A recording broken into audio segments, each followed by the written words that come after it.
प्रेरितों के काम अध्याय 5। प्रेरितों के काम अध्याय 5 को देखेंगे और इसकी एक फ्रेज को हम उठाएंगे और मैं इस वचन को आउट ऑफ कॉन्टेक्स्ट लेने वाला हूं क्योंकि आज मैं खासकर इस रात जवानों के साथ बात करना चाहता हूं। तो वचन में यहां पर लिखा है प्रेरितों के काम अध्याय 5 वचन 6 में कि फिर जवानों ने उठकर। आज रात मैं चाहता हूं यहां बर्मिंघम से और जितने भी लोग मुझे सुन रहे हैं कि जवान बेटियां जवान बेटे उठें और जाएं और जाकर समाज को बदलें और पूरी दुनिया को बदलें। बहुत सारी आत्मिक और नैतिक पावर है इन लोगों में जो जहां पर बैठे हुए हैं, जो जाकर जातियों को और दुनिया को बदल सकते हैं अगर हम मसीह यीशु के लिए उठकर चलना शुरू कर दें। तो जवान लोग पूरी दुनिया में बहुत से अलग अलग कारणों के लिए चल रहे हैं और आज रात मैं विश्वास करता हूं कि वक्त आ गया है कि हम घोषणा करें और गंभीरता के साथ मसीह यीशु के लिए चलना शुरू कर दें। मिस्टर चौ एन लाई ने एक दिन चाइना से कहा, उन लोगों के साथ बात करते हुए जो कि मिनेसोटा से गए थे। उसने कहा, आप जानते हैं कि अमेरिका की भी उम्मीद उसी में है जिसमें उम्मीद चाइना की भी है। चाइना की भी, उसने कहा, चाइना की और अमेरिका की उम्मीद जवानों में है। हमारी उम्मीद कम्युनिज्म में नहीं है, हमारी उम्मीद लोकतंत्र में नहीं है, हमारी उम्मीद है मसीह यीशु में और परमेश्वर की हुकूमत में। वही हमारी उम्मीद है और उसी के ऊपर हमारी उम्मीदें लगी हुई हैं। लेकिन मैंने नोटिस किया कि पूरी दुनिया में जवान लोग उठ रहे हैं। चीन की सेना अपने लाखों जवानों के साथ उठी जिन्हें रेड गार्ड्स कहा गया और फिर इसके बाद इटली ने अपनी ताकत दुगनी करी। उन्होंने अपनी ताकत दुगनी करी रोम की सेना में और अपनी इटली की सेना में अपने जवानों को चुनते हुए। तो जवान लोग बाईं ओर से, जवान लोग दाईं ओर से उठ खड़े हुए हैं।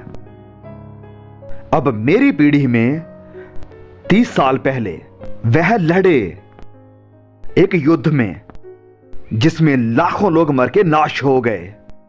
जवान लोग हिटलर के लिए उठ गए थे, जवान लोग मुसोलिनी के लिए उठ गए थे, जवान उठ गए थे जापान के लोगों के लिए। अमेरिका से जवान उठे, इंग्लैंड से जवान उठे, ये सब जवान अपने हाथों में बंदूक के लिए उठे और इन्होंने एक दूसरे को मारना शुरू कर दिया और खून इतना बहा इस धरती के ऊपर कि जितना पूरे इतिहास में नहीं बहा था। लेकिन अब हम प्रार्थना करते हैं कि हमारी पीढ़ी में ऐसा कुछ ना हो। लेकिन जवान फिर से उठ रहे हैं, जवान उठ रहे हैं और ये जवान देश के मुद्दों में अपनी बात रखना चाहते हैं और ये जवान इस चीज में बात रखना चाहते हैं कि उनका देश कैसे चलेगा। और मैं ये पाता हूं जब मैं जवानों के बीच में सफर करता हूं, जब मैं स्कूल के जवानों से बात करता हूं, कॉलेज के जवानों से बात करता हूं और मैं ये देखता हूं कि जवान आज बहुत सी चीजों को महसूस करते हैं और बहुत ही गहराई के साथ महसूस करते हैं। और मैं सोचता हूं कि जवान ये महसूस करते हैं कि उन्हें गुमराह किया गया है। और हां, जवानों को गुमराह किया गया है। और जवानों, आज रात मैं यहां आपको बताना चाहता हूं कि हर पीढ़ी को गुमराह किया गया है और खासकर इस चीज में, क्योंकि बाइबल कहती है कि शैतान बड़ा भरमाने वाला है और यही उसका धंधा है, आपको गुमराह करना। दूसरा थिस्सलुनीकियों में उसे झूठा कहा गया है। प्रभु यीशु ने कहा वह झूठा है और झूठों का बाप है। शैतान का धंधा है आपको गुमराह करना, वह आपको भरमाने की कोशिश करता है। ये वो हर पीढ़ी के साथ करता है, ये कहते हुए कि आप अपने आप को सुख विलास के हाथों में दे दो, पैसा कमाने में अपनी जिंदगी समर्पित कर दो और इन चीजों को आपका खुदा बनने दो। ये चीजें आपको संतुष्ट करेगी और आप इन चीजों से अपने आप को खुश करेंगे। लेकिन इसके बाद यह बुलबुला फूट जाता है और जब आप जवान हैं वो आपसे ये कहता है कि तुम नशा करो। आपका मन खुल जाएगा, आपके मन में शांति आएगी नशे करने के द्वारा। लेकिन आपको जल्द पता चलता है कि आप जकड़े गए हैं और आपको पता चलता है कि आपके साथ धोखा हुआ है, आपको धोखा दिया जा रहा है। हर रोज शैतान आपके दिमाग के साथ खेल रहा है और इस काम के लिए वो दुनिया की हर ताकत को इस्तेमाल कर रहा है। और कई बार मुझे डर लगता है कि चर्च को भी तुम्हें गुमराह करने के लिए, और कई बार कलीसिया इस चीज की अपराधी है कि उसने असल यीशु को आपसे दूर रखा है। असल यीशु जो माफ कर सकता है, जो संतुष्ट कर सकता है, जो बदल सकता है, तब्दील कर सकता है, जो आता है प्यार करने के लिए और आपका हाथ पकड़ने के लिए कि आपका दोस्त बने, देखिए, शैतान तुम्हें धोखा देना चाहता है। बाइबल में उसे भरमाने वाला कहा गया है। देखिए, उसने अदन की वाटिका में हवा को भरमाया।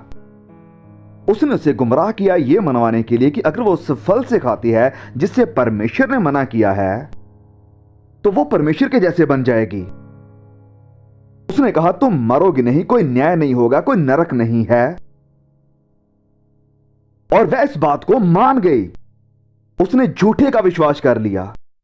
तो वो पहली पीढ़ी जो इस दुनिया के ऊपर थी, उनके साथ भी धोखा हुआ, वो गुमराह हुए थे। और इंसान का परमेश्वर की महिमा से गिरना भी इसी कारण हुआ क्योंकि शैतान ने उन्हें गुमराह किया। और इस पीढ़ी में भी शैतान आपको गुमराह कर रहा है कि तुम कामयाबी पा सकते हो, तुम टॉप पर जा सकते हो, लेकिन जवानों में अकेलापन है, खालीपन है। तुम देखते हो कि कामयाबी जो आप चाहते थे, जो पैसा आपने कमाया, जो शान शौकत आपने पाई, ये आपको पूरी तरह से संतुष्ट नहीं करती है।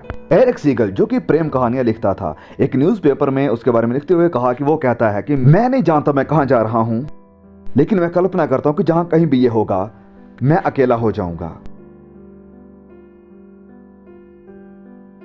मैं आपसे कहना चाहता हूं कि इस दुनिया की आशीषें परमेश्वर के बिना विनाश है।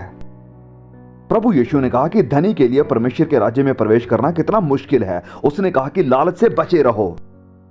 लिखा है कि इंसान का जीवन उसकी संपत्ति की बहुतायत से नहीं होता है। शैतान कहता है कि तुम्हें जन्म से लेकर मरने तक सुरक्षा पैसा चाहिए और तुम खुश रहोगे। मुझे याद है कैंटरबरी के एक आर्कबिशप ने एक बार कहा था, उसने कहा कि हमने अपने राज्य के लोगों की भलाई के लिए बहुत सख्त मेहनत करी और हमने इसे पा भी लिया, लेकिन यह भी हमारे लोगों को खुशी नहीं दे पाया। और भी बहुत कुछ है। आप बड़े अमीर हो सकते हैं, लेकिन अगर आपके पास परमेश्वर नहीं है तो आपके पास क्या है? तुम्हारे पास कुछ नहीं है। संत पौलुस कहते हैं तीमुथियुस को लिखते हुए कि इस संसार के धनवानों को आज्ञा दे कि वह अभिमानी यानी घमंडी ना हो। अपनी उम्मीदें उन अनिश्चित चीजों के ऊपर ना लगाओ जिन्हें पैसा खरीद सकता है। अपनी उम्मीदें मसीह यीशु के ऊपर लगाओ। प्रभु यीशु ने कहा कि पहले उसके धर्म और राज्य की खोज करो तो ये सारी चीजें पीछे आकर मिलेंगी। परमेश्वर को पहला स्थान दो, बाकी परमेश्वर संभाल लेंगे। और अगर आप पैसा, ताकत, सुख विलास को पहले स्थान पर रखते हैं तो आप गुमराह हो जाएंगे, आप खाली हो जाएंगे और आपको कमी होगी। और आज की पीढ़ी अपने आप को एक्सप्रेस कर सकती है, अभिव्यक्त कर सकती है जितना कि पहले लोग नहीं कर सकते थे। कम से कम अमेरिका में, यूरोप में और कई हिस्सों में, लेकिन बहुत सी जगहों पर आप अपने आप को एक्सप्रेस नहीं कर सकते हैं। लेकिन इस देश में आप अपने आप को एक्सप्रेस कर सकते हैं और आप एक्सप्रेस कर रहे हैं कि आपको गुमराह किया गया है। और आप दोष लगा रहे हैं गुजर चुकी पीढ़ी के ऊपर, लेकिन गुजर गई पीढ़ी भी गुमराह थी और हम एक अलौकिक ताकत के द्वारा गुमराह किए गए हैं जिसका नाम शैतान है। तो दोष उसी के ऊपर लगाओ जिसके ऊपर लगाना चाहिए, शैतान के ऊपर। और फिर दूसरी बात मैं जवानों में यह देखता हूं कि मैं जहां कहीं भी जाता हूं कि जवान लोग परेशान हैं नाकामयाबी को लेकर। देखिए, किशोर अवस्था में डिप्रेशन बहुत ही बड़ी बात हो सकती है। जब आप 16 साल, 20, 21 या 22 साल की उम्र में होते हैं तो हो सकता है कि आप बहुत ही भयानक डिप्रेशन का शिकार हो जाएं। और सुरक्षा यानी इनसिक्योरिटी को लेकर अभी तक आपने पूरी तरह से लड़कपन को नहीं छोड़ा है और ना ही अभी आप पूरी तरह से मैच्योर हुए हैं, जवान हैं और बिना अनुभव के हैं। तो हो सकता है कि आप बड़ी निराशा में हो। और हमारी पीढ़ी में, जबकि हमारे पास बहुत सारा फ्री टाइम है, हो सकता है कि आप किसी भी चीज में व्यस्त ना हो। अगर आपके पास कोई निशाना नहीं है या कोई इरादा नहीं है या कोई मकसद नहीं है, कोई मीनिंग नहीं है जीने के लिए, तो हो सकता है कि आप किसी भी चीज के साथ व्यस्त ना हो और आप अंदर से पूरी तरह से खाली हो, और जिसके कारण आप पूरी तरह से निराश हो सकते हैं। तो कई बार तो आप डिप्रेशन में होते हैं और कई बार आप अहंकार में होते हैं, अहंकारी, और आप दिखाने की कोशिश करते हैं कि आप ये हैं, आप वो हैं, आपका इतना बड़ा रुतबा है। कुछ छोटे मोटे ऐसे काम करके कि लोग आपकी तरफ आकर्षित हों, आपकी जो छोटी सी दुनिया आपने बनाई है उसको देखें। लेकिन मैं आपको ये सच्चाई बताता हूं, बाइबल कहती है कि हम गुनहगार हैं, और मैं ये विश्वास करता हूं कि जवानों को सच्चाई बताना बहुत ही जरूरी है। और मैं समझता हूं कि जवानों को यह सच्चाई बड़ी ही सफाई से बतानी चाहिए। सच्चाई क्या है? सच्चाई यह है कि आपने एक घातक बीमारी को विरासत में लिया है और यह आपको खत्म करेगी। और उस बीमारी को पाप कहते हैं। वो बीमारी है एक आत्मिक बीमारी। और पवित्र बाइबल हमें बताती है कि पाप की मजदूरी मौत है।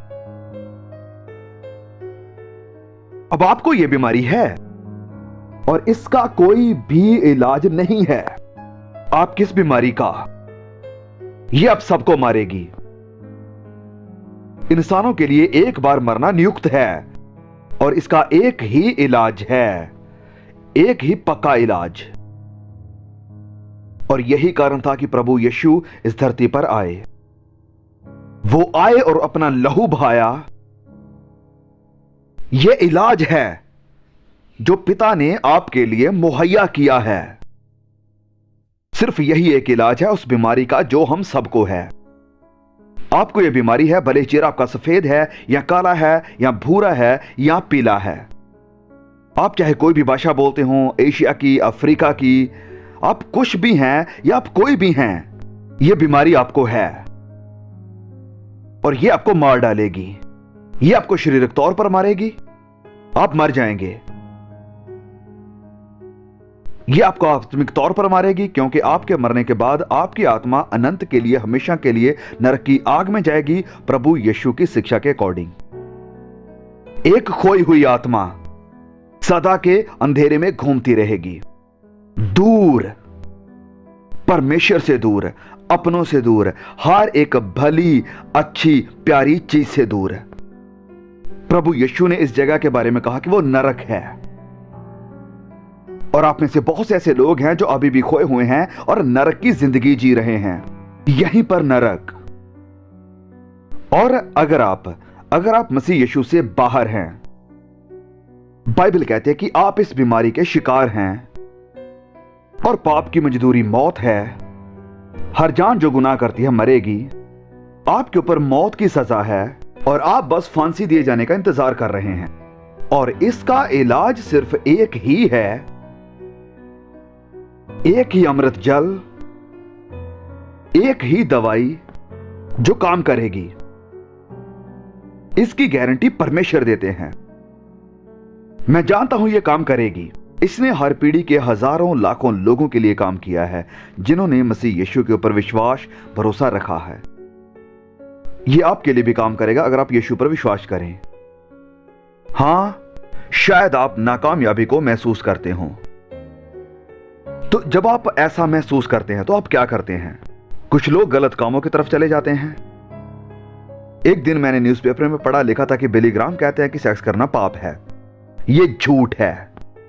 मैंने ये अपनी जिंदगी में कभी नहीं कहा। सेक्स की वजह से ही मैं आज रात यहां पर हूं। और आप भी। बाइबल सिखाती है कि सेक्स पाप नहीं है, लेकिन यह इसका गलत इस्तेमाल करना पाप है जब हम इसे मिसयूज करते हैं। आप कहेंगे कि वेल पास्टर बिली, आज की हमारी एडवांस जनरेशन में गोलियां हैं हमारी प्रॉब्लम्स का समाधान। क्या ऐसा है?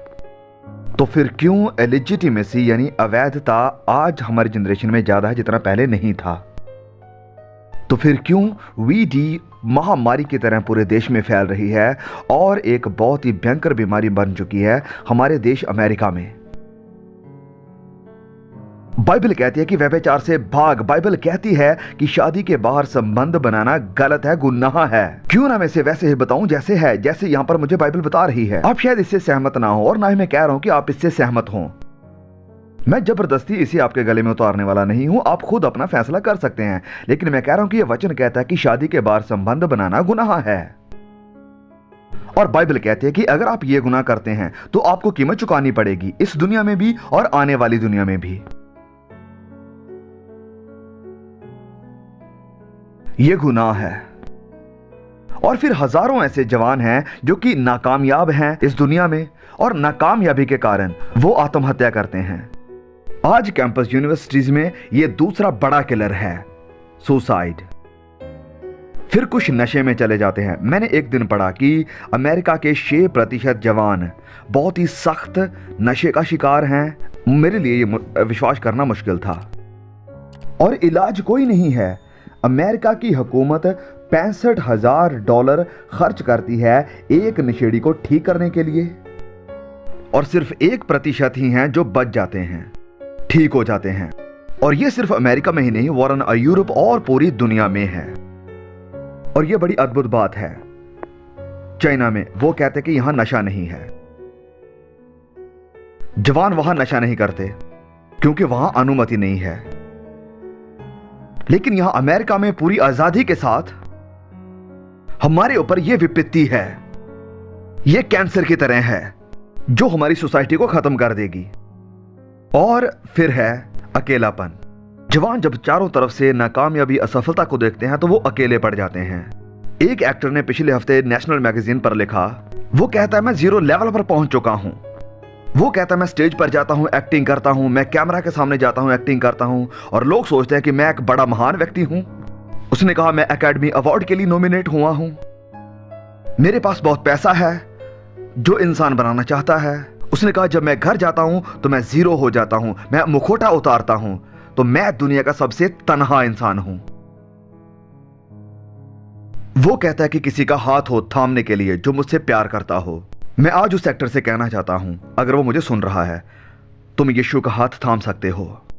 वो तुमसे प्यार करते हैं, वो तुम्हें माफ करेंगे, वो आएंगे और एक सच्चे दोस्त की तरह तुम्हारे साथ रहेंगे। वो आना चाहता है और आज आपके तन्हा हाथ को पकड़ना चाहता है। वो आना चाहता है और बनाना चाहता है आपकी जिंदगी में मकसद और निशाना। और फिर मैं देखता हूं कि जवान चैलेंज यानी चुनौती को चाहते हैं। और यह बात सच है, हमें चुनौतियां पसंद हैं। यही कारण है कि हम फुटबॉल पसंद करते हैं, यही कारण है कि हम खेलों के लिए पागल हैं। हम चुनौती चाहते हैं, इंसान बना ही ऐसा है। तो क्यों ना फिर एक आत्मिक चैलेंज भी हो। जवान भाइयों और बहनों की जिंदगी को बदलने का चैलेंज। तन्हाई को पूरी तरह से दूर कर दो, पाप और इसकी सजा को दूर कर दो।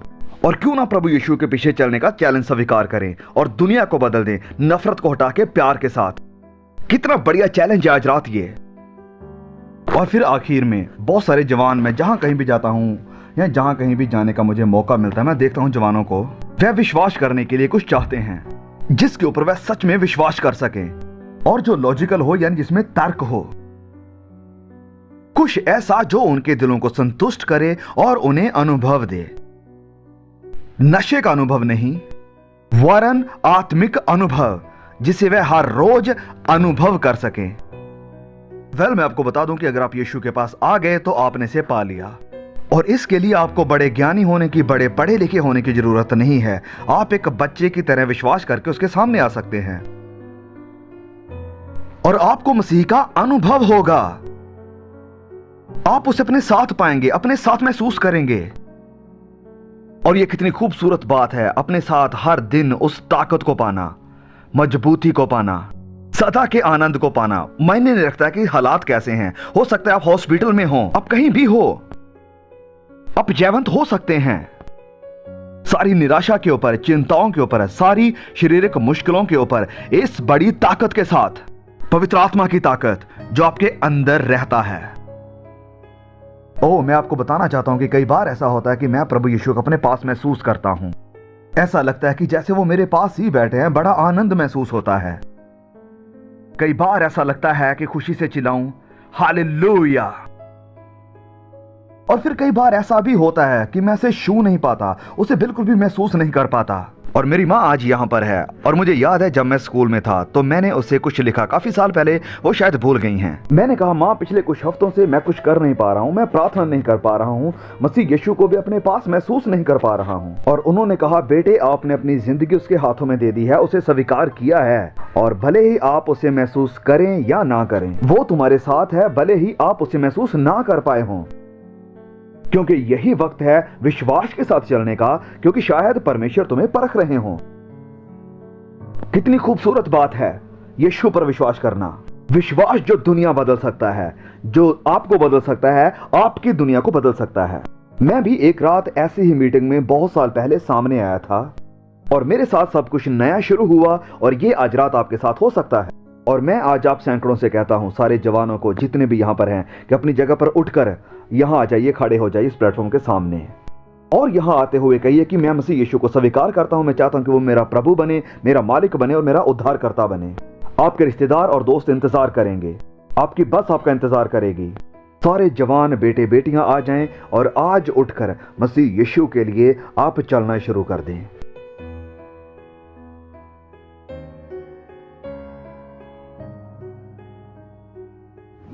जैसे कि आप देख सकते हैं, आप जो ऑनलाइन देख रहे हैं कि यहाँ पर हजारों जवान आ रहे हैं और यहाँ सामने आकर खड़े हो रहे हैं, मसीह यीशु के लिए कमिटमेंट कर रहे हैं। और ज़्यादातर जवान हैं ये, वो कह रहे हैं कि वह अपना विश्वास, अपना भरोसा मसीह यीशु के ऊपर रखते हैं। वह चाहते हैं कि उनका अतीत माफ हो जाए और एक नई शुरुआत करें। आप भी ऐसा कर सकते हैं, आप जहाँ कहीं भी हैं। आप यहाँ किसी होटल में बैठे हैं या अपने रूम में बैठे हैं या आप हॉस्पिटल में हैं या कहीं भी हैं, वह आपके दिल में और आपकी जिंदगी में आएगा और आपको नया बनाएगा। पवित्र आत्मा ये कमिटमेंट और फैसला करने में आपकी मदद करे।